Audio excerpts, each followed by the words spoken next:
What would you do if your loved one was murdered? What if no one seemed particularly interested in finding out who did it or why? Would you try to solve it on your own? How long would you keep at it? How far would you be willing to go? Welcome to Strange and Unexplained with me, Daisy Egan. I'm a writer and an actor who is at once extremely cynical and profoundly naive. This week, what happens when a writer of teen thrillers ends up living a life she easily could have written? A quick note before we dive in. On August 25th of this year, there was a major update in the story. Stay tuned till the end to hear about it.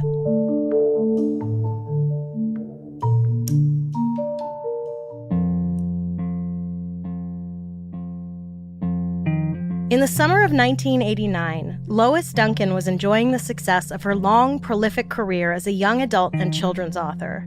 Most of Duncan's 30-plus books up to that point were teen thrillers, the most well-known of which was I Know What You Did Last Summer.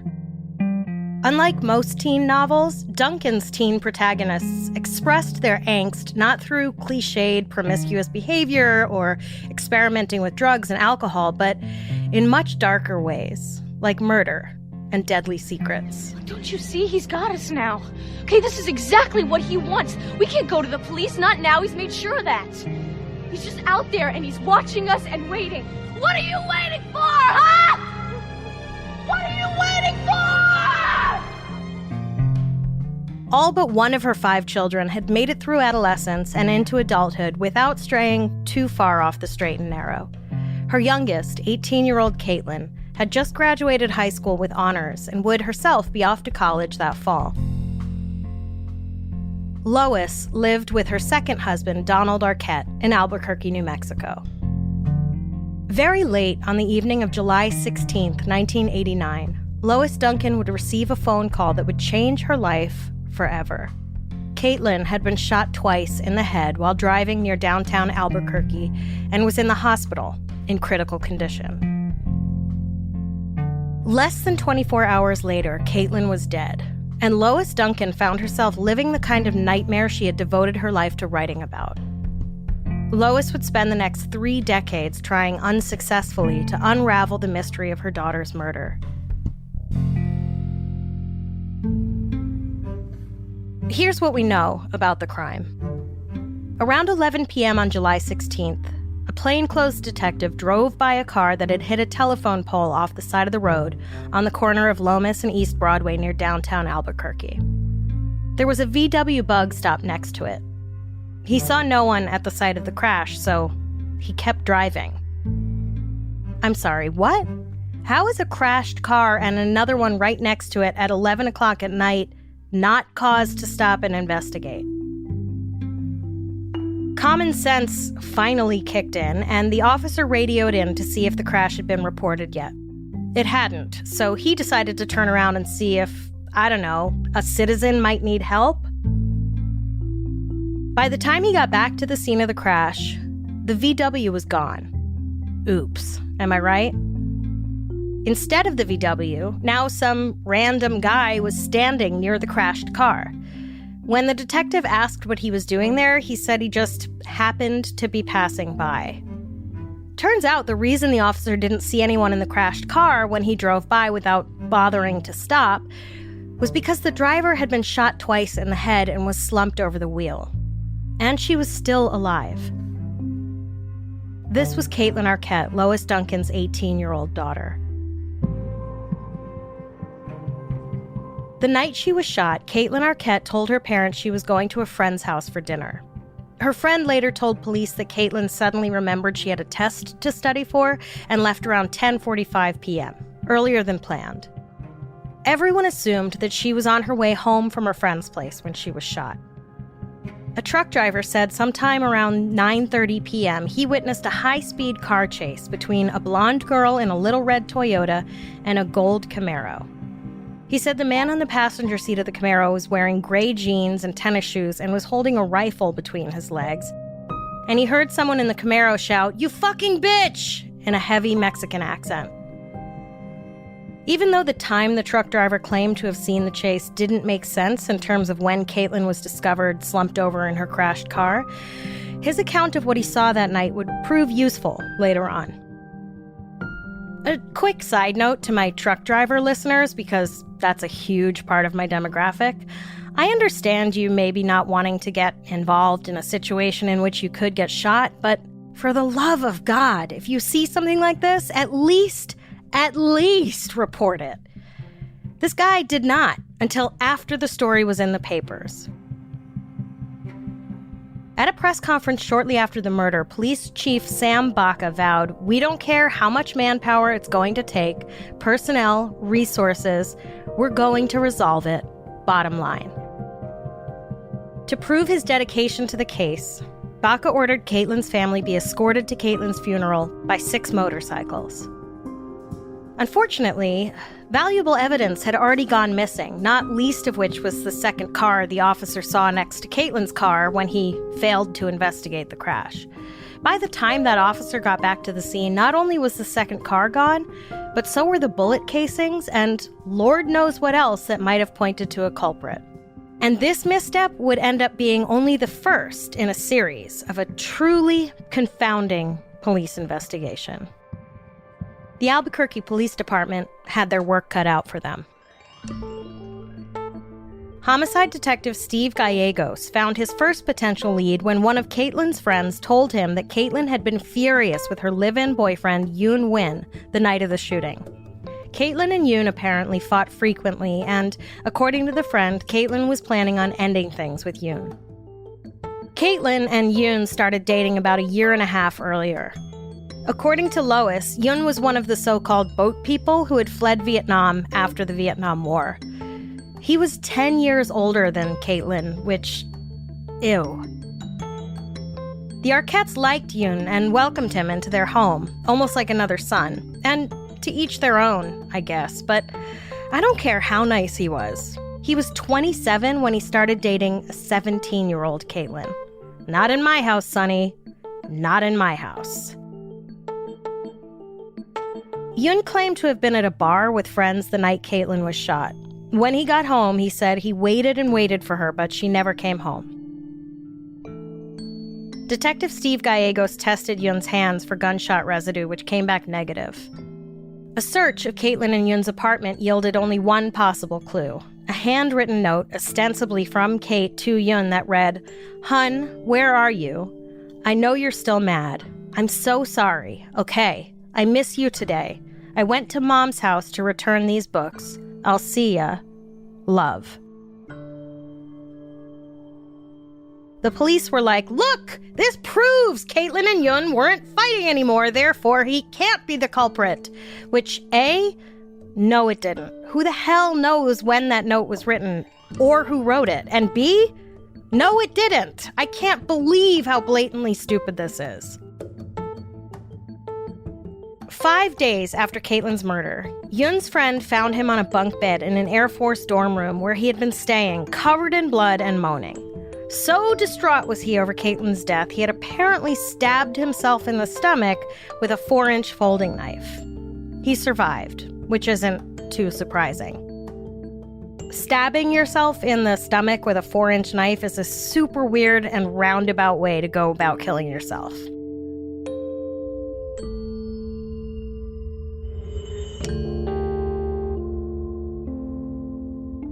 By January of 1990, 6 months after Kaitlyn's murder and Chief Baca's vow to find the culprit or culprits, police had nothing. But soon, an anonymous Crime Stoppers tip led to the arrests of 21-year-old Juvenal Escobedo, 18-year-old Dennis Marty Martinez, and 18-year-old Miguel Garcia. The only evidence against the trio was an eyewitness account given by 16-year-old Robert Garcia, not related to suspect Miguel Garcia. Robert claimed to have watched Miguel fire 3 shots from a .22 pistol into Kaitlyn's car on a dare from Juvenal, while they were out joyriding in Juve's gold Camaro.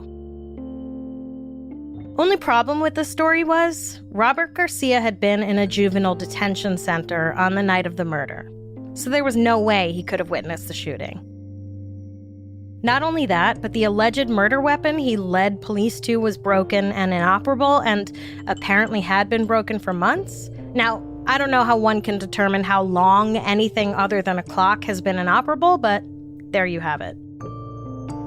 16-year-old Robert Garcia, along with having been in juvie the night of the murder, was interrogated for 9 hours and claims to have been coerced into pinning the murder on the 3 men police had already arrested. D.A. Bob, real name, Schwartz, owner of the largest mustache I've ever seen, dropped the charges against the 3 young men. In an interview with Larry King, King asked if the men were guns for hire, and Bob Mustache Schwartz, with Lois Arquette sitting right next to him, said, "To put it quite bluntly, I wouldn't hire these guys to mow my lawn, much less mow down a young woman in Albuquerque." So it is. Simmer down, Bob. Leave the witty remarks to the professionals. Dropped charges and an eyewitness who was nowhere near the scene of the crime wasn't enough to stop Albuquerque police from going after Escobedo, Martinez, and Garcia, though. Determined the 3 were guilty despite any actual evidence against them, the gold Camaro was long gone, police conducted another round of interviews. This time finding neighbors who supposedly heard Garcia talking about the crime, and a man who was in jail for something else who told cops and prison guards that he was in the car with the 3 accused men and witnessed the murder. On the stand, however, this jailhouse snitch recanted and said he too was coerced into giving his confession, claiming that the detective turned off the tape recorder during the interrogation and told him if he didn't cooperate, he, the detective, would make sure he got the death penalty. Heavy sigh.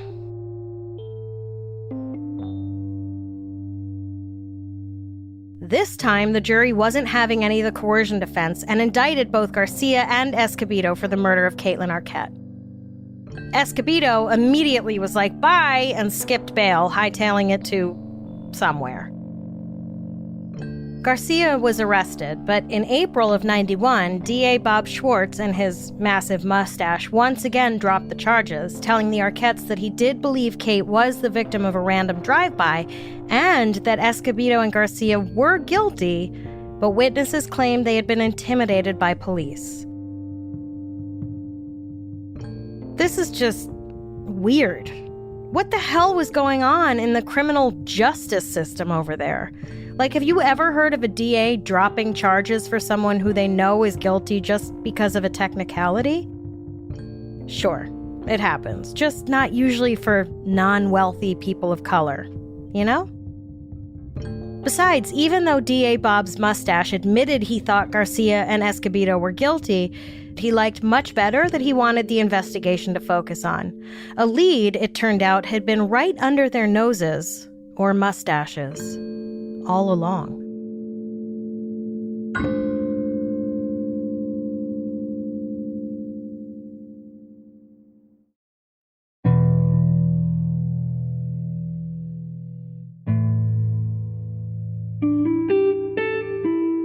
DA Bob Mustache told the Arquettes that Miguel Garcia's attorney had discovered a possible connection with a Vietnamese organized crime ring in the area, and that the motive in that connection made a lot more sense than the random killing Escobedo and Garcia were accused of. Regardless of this new information, though, Albuquerque police were basically like, nah, we don't like this. Also, we got nothing else, and threw in the towel. So much for that solemn vow to not rest until Kaitlyn's murderer was caught. If you're frustrated and confused by how ineffectual the police investigation was, you're not the only one. Almost right away, Lois could tell something was way off with the official investigation, so she started one of her own. What Lois Duncan found when she began to dig would land her in a story that could have been taken from one of her very own thrillers. D.A. Mustache's revelation that Kaitlyn's murder may have had something to do with the Vietnamese crime ring was not news to Lois. Lois already knew about the Vietnamese organized crime ring. She heard about it literally the day after Kaitlyn died, from her own daughters. It didn't take an investigation or a private detective or anything.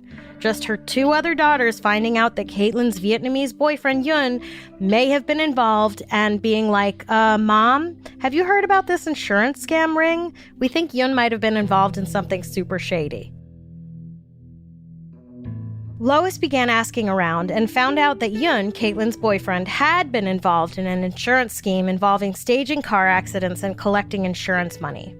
By the late 80s, the scam was highly organized, spanned multiple states, and involved corrupt doctors and lawyers raking in millions of dollars. At the very bottom of the scam were often recent immigrants looking to make some money to, live. Each staged accident would yield a few $100 for the actors involved in the fake accident. As with many of these not-so-legal schemes that recent poor immigrants find themselves enmeshed in, attempts to get out are often met with serious threats to their safety or their family's safety. And worse than that, Lois brought this information to the police immediately. And right away, the police were like, "Nah, this ain't it."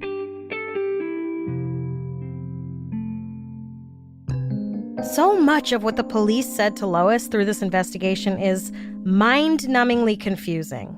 For example, when Lois and her husband started getting death threats on their home phone in which someone said, "That bitch deserved to die," the police were like, let us know if it happens 2 more times, then we'll do something about it. Clearly, the image of her honor roll student daughter didn't square with that bitch who apparently deserved to die. And Lois started to wonder if Kaitlyn had gotten mixed up in something she shouldn't have. Lois found evidence that Kaitlyn helped Yun rent a car during a trip to California that ended up involved in an accident. Whether or not Kaitlyn was in the car when the accident happened, or if she even knew about the insurance scam, Lois didn't know. And of course, Lois kept bringing this growing web of evidence to the police, and they kept blowing her off. Kaitlyn's sister Robin started to wonder if Yun's apparent suicide attempt had anything to do with his alleged involvement in this insurance scam ring. Basically, she was like, who stabs themselves in the stomach to kill themselves? To which I say, ancient Japanese samurai. But I'll also go out on a limb and say that Yun was not a samurai trying to restore his honor with harikiri.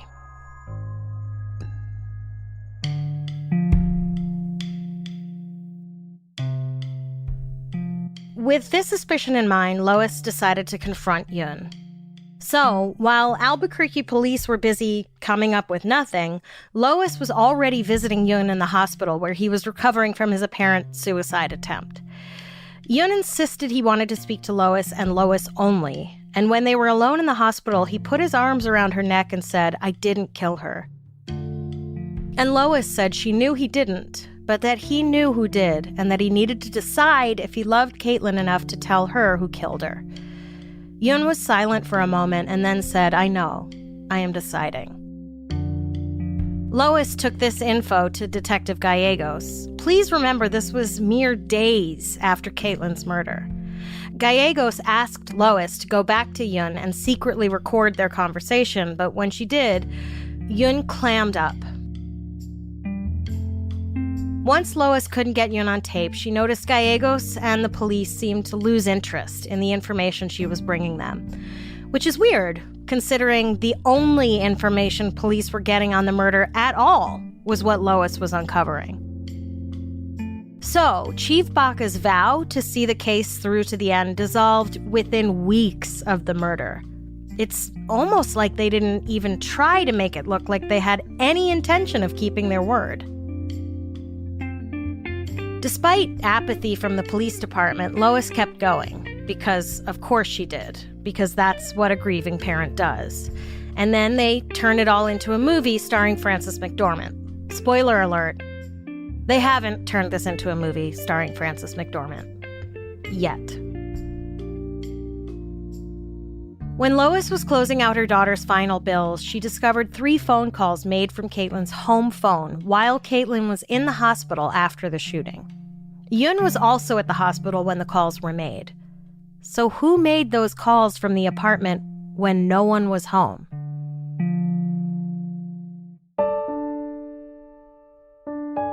Another nugget of information Lois uncovered was that Yun's friends were constantly crashing at his and Kaitlyn's apartment.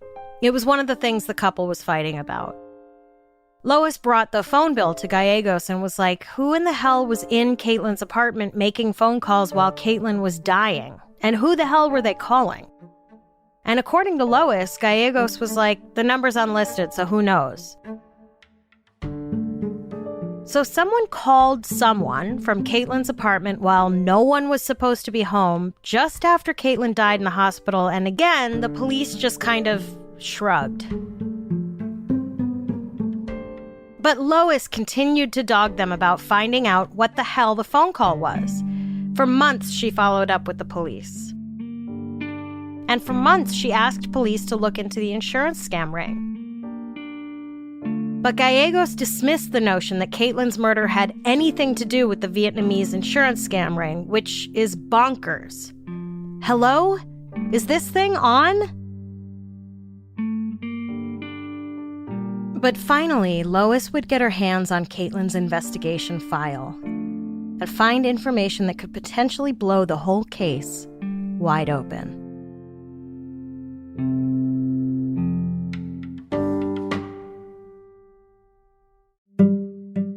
Somewhere around this time, Lois finally got to see Kaitlyn's file with all the physical evidence.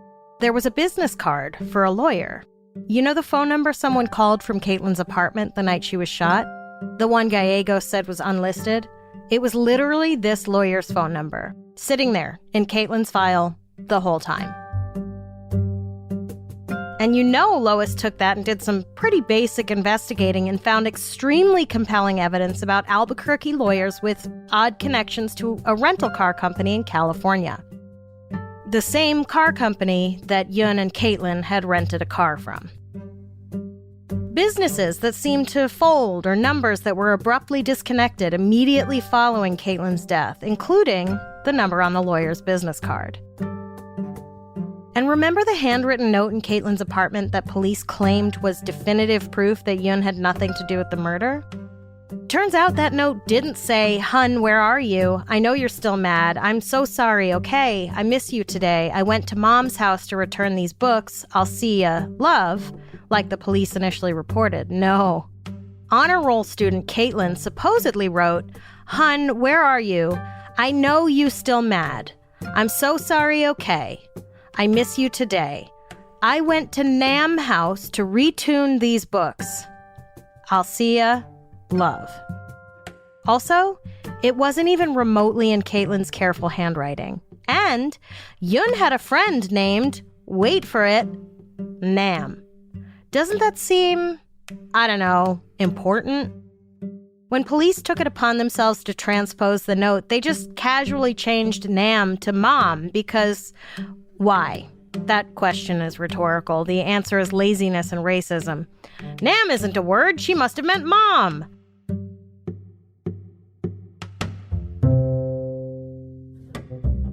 Lois also figured out that there were about 3 hours in the evening Kaitlyn was shot that no one could account for her whereabouts.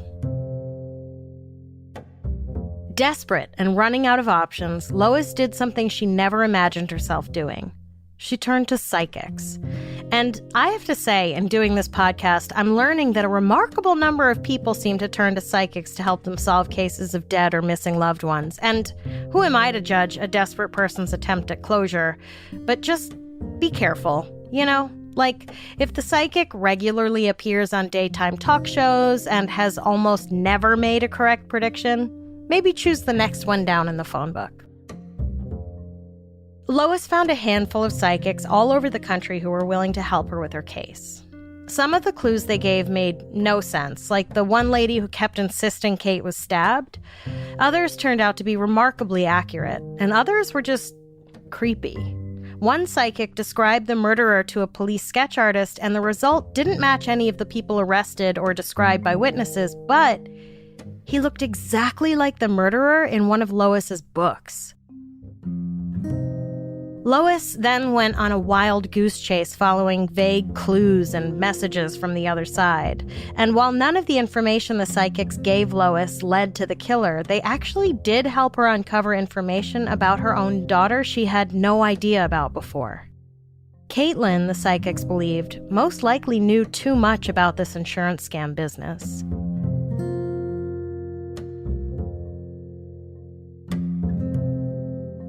As part of her grieving process, Lois did what she knew how to do best. She wrote.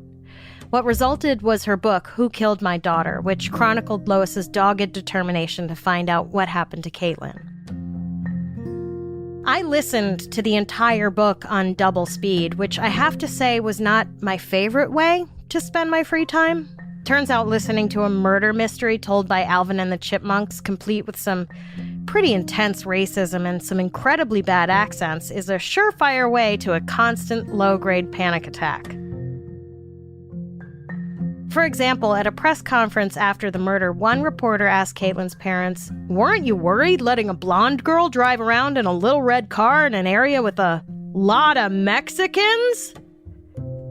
To her credit, Lois was like, "That's fucking absurd, to say the least." Lois lays out a compelling and convincing argument in her book, Who Killed My Daughter, that Kate unknowingly got mixed up with people who were running drugs into the country and that she was indeed in way over her head. This wasn't just about fender benders and fake whiplash. And maybe Kaitlyn told Yoon she was going to go to the police? And whether or not Yoon was directly involved in Kaitlyn's murder, Lois believed he knew the people he was connected to might go after her. Despite Lois's tireless attempts to find justice for her daughter, the case went cold. Even after her book came out, no one was any closer to figuring out who killed Kaitlyn.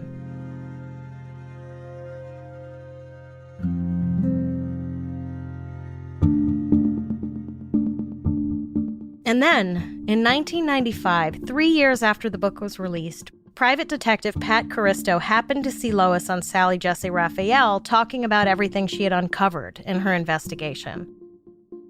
Caristo had at one point worked for an attorney who was trying to win insurance money for Kaitlyn's family after her murder, and had dug way into the case. Watching Lois on TV, Caristo thought, this lady is missing a lot of information. Like, a lot.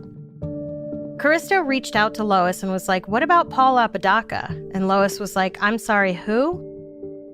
Remember the random guy standing by Kaitlyn's car when the officer came back to check out the scene? That was Paul Apodaca. No one ever followed up with him.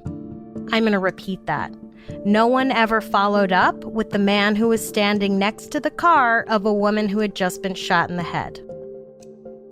Paul Apodaca has a record longer than a CVS receipt for multiple robberies and assaults, shooting a transgender person in the back with a .22 caliber pistol from his car, and doing something incredibly horrendous to his 14-year-old female cousin in order to get into prison so he could protect his little brother while he was in prison. Apodaca drove an orange VW Bug. Could that have been the car the police saw at the scene of the crash when he first drove by? The car he said was a VW Bug? The car that magically changed to a Camaro after the truck driver's statement? Police never questioned this guy. In addition to the seriously bad guy found at the scene of Kaitlyn's murder and never interrogated, Caristo also found the reports from the various responding officers to the scene to be riddled with inconsistencies. The detective and the officer at the scene both said the other one was the one who interviewed Apodaca. Needless to say, neither of them did. Apodaca himself said no uniformed officers arrived at the scene while he was there. The medics said when they arrived, no one was on the scene. No police cars, no police tape, no onlookers. In fact, they said they almost missed the scene altogether because there was no one on site to wave them over. Despite Caristo's efforts, she too was unable to solve Kaitlyn's murder. In 1991, the same year that police gave up on the Arquette's case, investigative journalist Mike Gallagher uncovered a bunch of corruption in the Albuquerque Police Department, which at this point probably doesn't come as a surprise. According to Gallagher, the Albuquerque police were involved in following attorneys who had sued the department and then burning all those files when the ACLU requested them. And this little nugget, which might as well have been ripped from a bad grindhouse karate movie, a police officer who was arrested for bank robbery and murder, which he conducted while dressed as a Japanese assassin. I can't with this. Like, honestly, if Lois Duncan had written this as one of her novels, no one would have bought it. Lois died at age 82 in 2016, having never found out who killed her daughter. despite her best efforts, it seems everywhere she turned, everyone in a position of authority was unwilling to do their job. And call me an armchair detective, but clearly something was going on with the Albuquerque Police Department in the 80s and 90s. If I didn't know any better, I would even suggest that a good number of officers in that department were on the take with the insurance scam and/or drug running. And I'm not the only one who thinks police corruption played a role in this investigation. In fact, one theory about what happened to Kaitlyn was that somehow she knew too much about police involvement in the insurance scam ring, and that it wasn't some nefarious Vietnamese mafioso, but rather some nefarious police mafioso. Turns out, just last year, a report found the number of policies violated at the Albuquerque Police Department went up 275%, and policy violations increased from 190 to 716 over a year. The number of violations requiring a suspension spiked from 52 to 237. So, it would seem little has changed in the Albuquerque Police Department since 1989, including, unfortunately, any interest in figuring out who killed Kaitlyn Arquette. Fortunately for the Albuquerque Police Department, though, Kaitlyn's killer found God, or whatever, and finally, in July of 2021, came forward and confessed. Can you guess who it was? Paul Apodaca.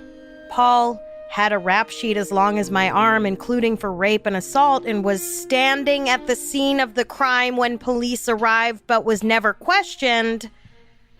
Apodaca. Apodaca was tired of living with the guilt of not just Kaitlyn's murder, but of the murders of 2 other people, including another college-aged woman, of whom Apodaca told police, quote, "When she walked up, she smiled at me. She said hi and she smiled at me. That's the worst part. I hurt someone that smiled at me." That's the worst part, folks. The worst part of this senseless murder is that this human shitbag has to live with the fact that she smiled at him. Why Apodaca killed Kaitlyn isn't clear yet, but Apodaca's theory is this, quote, "I think what made me do it, what made me attack her was all the hatred I had for women. Because growing up, I seen men treating women bad, and they go for the bad guys. And I try to be nice and be good, and they just didn't want that. So I was jealous and had hatred, and I just released it." I want us to all sit with that for a moment. Apodaca killed 2 innocent women, and it seems possibly a third, because he hated women, because men treat them poorly, and yet they still go for the bad guys. And not for nothing, but something tells me that this pathetic excuse for a human being's idea of being nice and good doesn't match up with most people's idea of what it means to be nice and good. I could go on for a long time about Paul, I'm an entitled piece of shit Apodaca, and the systems in place that led to his entitlement, but we're out of time.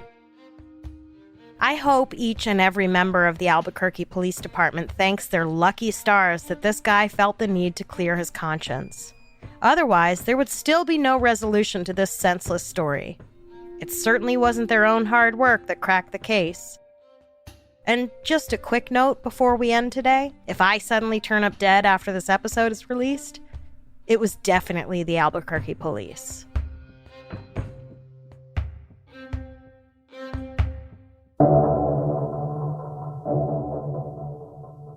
Next time on Strange and Unexplained with Daisy Egan, stigmata. Since the 1300s, people the world over have claimed to receive the marks of Jesus' crucifixion. Have they really, or is it just a religious prank? We have a lot of fascinating and bizarre stories to share with you this season, but we want to hear your episode suggestions as well. If you have an idea for something we should cover, whether it's a well-known case or something that happened in your town that the world hasn't heard about yet, go to our website, strangeandunexplainedpod.com, and fill out the contact form. This episode was written by me and researched by Jess McKillop. A complete list of our sources for each episode is available on our website, Our episodes are mixed and edited by Jennifer Swatek. If you like our show, please help us out by rating and reviewing us on Apple Podcasts. Follow us on Instagram and Twitter. We are at SNUpod, and check out the Strange and Unexplained with Daisy Egan Facebook group to join in the conversation.